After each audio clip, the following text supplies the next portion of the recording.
Supreme court का supreme फैसले के तहत अब गर्भपात करवाना कानूनी होगा।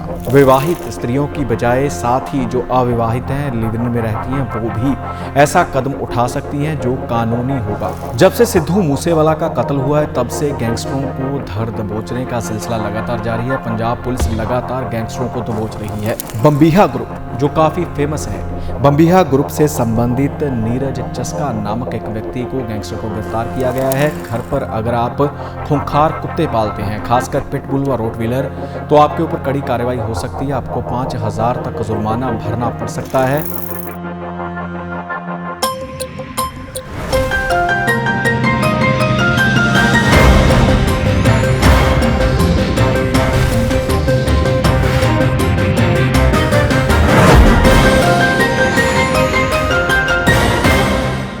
नमस्कार, D5 चैनल हिंदी का खास कार्यक्रम खुलासा न्यूज़ का देख रहे देश विदेश के दर्शकों का मैं धर्मेंद्र संधू स्वागत करता हूं।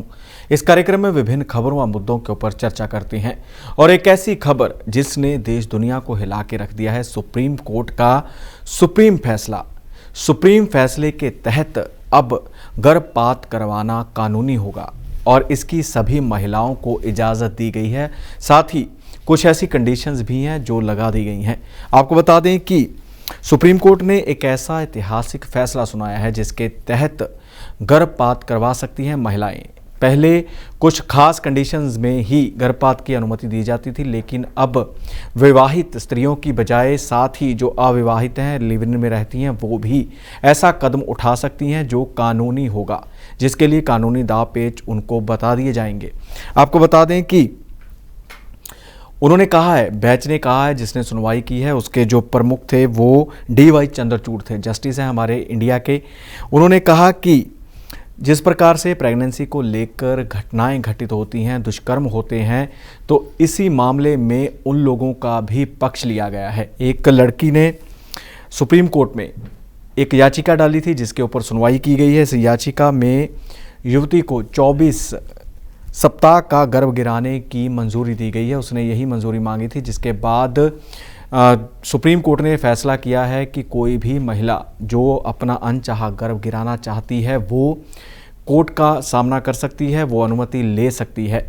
और साथ ही इसके जो लोग नेगेटिव पॉजिटिव इफेक्ट ढूंढ रहे हैं उनके लिए भी एक खबर है कि जिस प्रकार से भ्रूण हत्या की जाती है, फीमेल फेटिसाइड की जाती है, तो उसके लिए भी कोई अलग से कानून बनाना पड़ेगा जिसमें ऐसा ना हो, क्योंकि समय काफ़ी है। समय इस प्रकार है कि 24 हफ्ते, तब तक तो बच्चा पूरा अपना आकार ले चुका होता है। इस दौरान ऐसा किया जाता है तो उसका डिटर्मिनेशन जो टेस्ट होता है वो भी हो सकता है कि लड़का या लड़की है, तो इस ओर भी सरकार को ध्यान देना होगा। और 67 के करीब जो देश हैं उनमें गर्भ गिराना गैर कानूनी नहीं है, जिसमें जो विकसित देश हैं, जिसमें ऑस्ट्रेलिया, जर्मनी, डेनमार्क, कनाडा आता है, न्यूजीलैंड है, ऐसे किसी भी कारण में, ऐसे देशों में किसी भी कारण के चलते महिलाएं अपना गर्भपात करवा सकती हैं। और यहाँ तक कि नेपाल व मालदीव में भी गर्भपात का हक महिलाओं को दिया गया है। और साथ ही जो कट्टरपंथी देश हैं वो भी उदार बन चुके हैं। खास मौक़ों पर, खास कंडीशंस में ईरान और सऊदी अरब में भी गर्भपात की जो है अनुमति मिल चुकी है।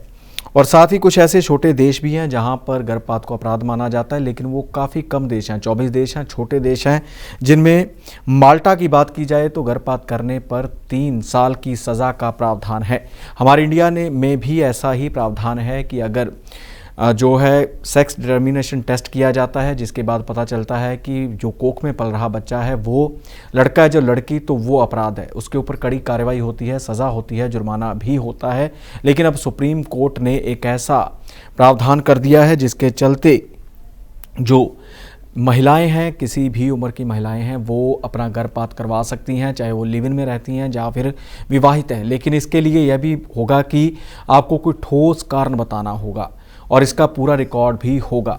और जो ये फैसला है इसकी देश विदेश तक पूरी चर्चा हो चुकी है कि भारतीय सुप्रीम कोर्ट ने ऐसा फैसला सुना दिया है। अब आगे जाकर इसके क्या परिणाम होते हैं समय बताएगा। जब से सिद्धू मूसेवाला का कत्ल हुआ है तब से गैंगस्टरों को धर दबोचने का सिलसिला लगातार जारी है। पंजाब पुलिस लगातार गैंगस्टरों को दबोच रही है। कुछ गैंगस्टर नेपाल की सरहद से काबू किए गए, कुछ गैंगस्टर का एनकाउंटर हुआ, कुछ गैंगस्टर तिहाड़ जेल से पंजाब लाए गए और विभिन्न जेलों में बंद हैं, जिनका रिमांड भी लगातार जारी है। इसी के चलते बम्बिहा ग्रुप, जो काफ़ी फेमस है, बम्बिहा ग्रुप से संबंधित नीरज चस्का नामक एक व्यक्ति को गैंगस्टर को गिरफ्तार किया गया है और इसे जम्मू से गिरफ्तार किया गया है और इससे 2 विदेशी रिवॉल्वर व 17 कारतूस बरामद किए गए हैं। और यह काफ़ी मामलों में पुलिस को वांछित था। खासकर 2 मुख्य कत्ल हुए थे जिनमें इसका नाम सीधे रूप में आया था। एक तो गुरलाल बराड़ का कत्ल हुआ था, दूसरा एक सुरजीत बाउंसर का कत्ल हुआ था। और गुरलाल बराड़ जो है गोल्डी बराड़ का चचेरा भाई बताया जा रहा है। गोल्डी बराड़ इसमें समय विदेश में है, जिसने सीधे रूप से जिम्मेदारी ली थी सिद्धू मूसेवाला कत्लकांड की। और अब नीरज चस्का को गिरफ्तार किया गया है। पंजाब के डीजीपी गौरव यादव की ओर से जानकारी दी गई है कि किस प्रकार से उसको गिरफ्तार किया है और एंटी गैंगस्टर टास्क फोर्स का गठन किया गया था पंजाब में, जिसके तहत ये कार्रवाई की गई है। उसी फोर्स ने ही इस व्यक्ति को, इस गैंगस्टर को गिरफ्तार किया है।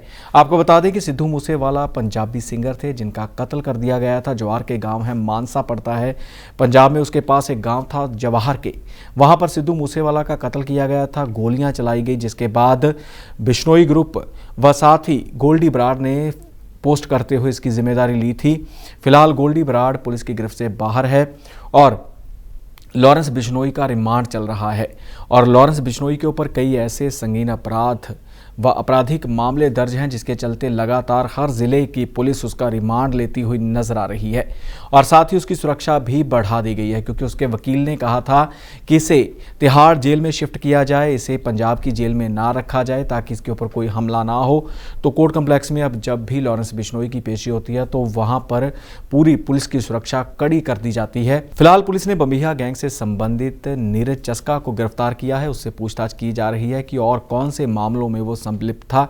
आपको बता दें कि जम्मू से इसकी गिरफ्तारी हुई है। पंचकुला नगर निगम ने अहम बैठक की है, जिसके तहत कई अहम फैसले लिए गए हैं, जिसमें एक ऐसा फैसला है कि घर पर अगर आप खूंखार कुत्ते पालते हैं, खासकर पिटबुल व रोटवीलर, तो आपके ऊपर कड़ी कार्रवाई हो सकती है। आपको 5,000 तक जुर्माना भरना पड़ सकता है और साथ ही अगर आप जुर्माना नहीं भरते तो आपको सजा भी हो सकती है।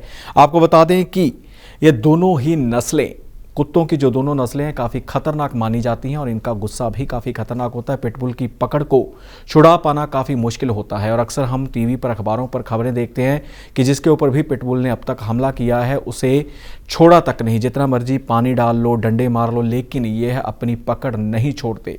तो ऐसे कुत्तों के पालने पर पंचकुला में रोक लगा दी गई है। अब देखना होगा कि जिन लोगों ने कुत्ते पाल रखे हैं उनका क्या होगा, क्योंकि नए कुत्ते पालने के ऊपर ये रोक है, लेकिन जो नए नहीं हैं, पुराने हैं, घरों पर हैं, तो उनके बारे में क्या कार्रवाई की जाती है। आपको बता दें कि आवारा कुत्ते भी देश में काफ़ी बढ़ चुके हैं।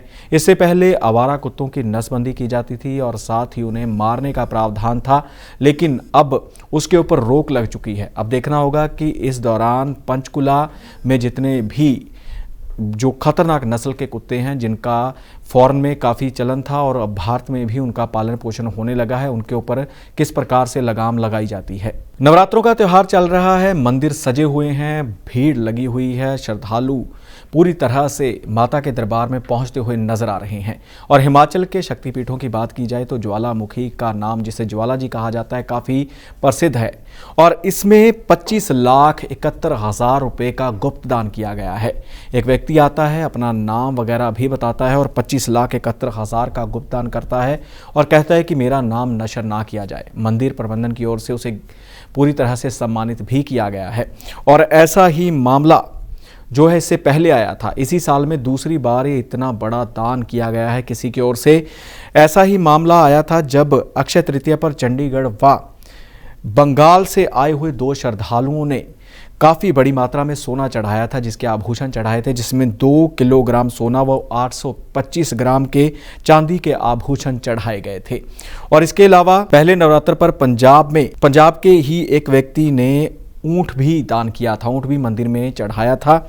और ब्रजेश्वरी माता मंदिर है कांगड़ा में, कांगड़ा सिटी में पड़ता है। इस पर भी 5,26,000 रुपये का गुप्त दान किया गया है। परिवार आया है और परिवार ने कोई पर्ची नहीं कटाई, कोई स्लिप नहीं कटाई, सिर्फ मंदिर परिसर में उन्होंने अपना दान दिया है और 5,26,000 का दान दिया गया है। आपको बता दें कि नवरात्रि का पर्व मनाया जाता है, पूरी श्रद्धा के साथ मनाया जाता है। बंगाल में भी दुर्गा पूजा होती है, कलकत्ता में विशेष रूप से पंडाल सजाए जाते हैं। हिमाचल प्रदेश में भी जितने भी शक्तिपीठ है, मां नैना देवी का शक्तिपीठ है, ब्रजेश्वरी माता है, चामुंडा देवी है, मां नैना देवी है, इस प्रकार उन पर भी पूरी तरह से चढ़ावा चढ़ाया जाता है। श्रद्धालु गुप्तदान करते हैं और लंबी कतारों में लगते ही भक्त माता के जयकारे लगाने लगते हैं और साथ ही माता के दर्शन कर अपने को भाग्यशाली मानते हैं। बात मौसम की करते हैं। मौसम अपना मिजाज बदलता हुआ नजर आ रहा है। उत्तराखंड व हिमाचल में एक बार फिर से जाते जाते मानसून ने कई चेतावनियां दे दी हैं। मानसून विभाग का कहना है कि 30 से लेकर 3 अक्टूबर तक मौसम पूरी तरह से शांत रहेगा, साफ रहेगा, लेकिन 4 अक्टूबर से फिर से बारिश की संभावना है और 6 और 7 तारीख को तेज बारिश की संभावना जताई जा रही है और एडवाइजरी जारी की गई है कि कोई भी नदी नालों के पास ना जाए, क्योंकि हिमाचल प्रदेश में पहले ही करोड़ों रुपए का नुकसान बारिश के चलते हो चुका है। और आपको बता दें कि 29 जून को हिमाचल प्रदेश में मानसून की एंट्री हुई थी और 2019 में भी 11 अक्टूबर को मानसून लौटा था और अब भी मानसून जाते जाते अपना रंग जरूर दिखाएगा। कई और क्षेत्रों में भी, देश के विभिन्न हिस्सों में भी मानसून ने काफ़ी अपना रंग दिखाया है। जाते जाते मानसून ने पंजाब में भी काफ़ी तबाही की है। किसानों की धान की फसल खेतों में पड़ी थी, वो भी खराब हुई है और मंडियों में पड़ी फसल का भी काफ़ी नुकसान हुआ है। अब देखना होगा कि किस प्रकार से मौसम का मिजाज बदलता है। चेतावनी ज़रूर दी गई है, संभावना जताई जा रही है। अब देखना होगा कि किस प्रकार से मौसम अपना रंग दिखाता है।